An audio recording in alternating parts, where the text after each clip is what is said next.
అరే రే, నేను iPhone 15 Pro Max కొనుక్కుంటాను. మీ దగ్గర HDFC కార్డు ఉంది కదా, కాస్త ఇవ్వా, 5000 క్యాష్ బ్యాక్ వస్తుంది. అంతేనా? తీసుకోయా. నీకే కాదు, ఎవడడిగినా ఇలాగ ఇచ్చేస్తాను.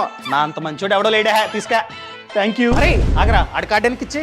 ఏ నా ఫ్రెండే ఇచ్చేస్తాడు డబ్బులు, ఇవ్వగానే అవుట్ స్టాండింగ్ కట్టేస్తా, అయిపోయింది. కరెక్టే, నువ్వేమో అడిగిన ప్రతి ఒక్కరికి కార్డు ఇస్తావు. ఈ ఇయర్ లో అనగా ఈ ఫినాన్షియల్ ఇయర్ లో ఎంత క్రెడిట్ కార్డు బిల్లు కట్టుంటావు చెప్పు? 10 lakhs కంటే ఎక్కువే కట్టుంటా. నీ ఆదాయం ఎంత రా సంవత్సరానికి? 6 lakhs అంతే.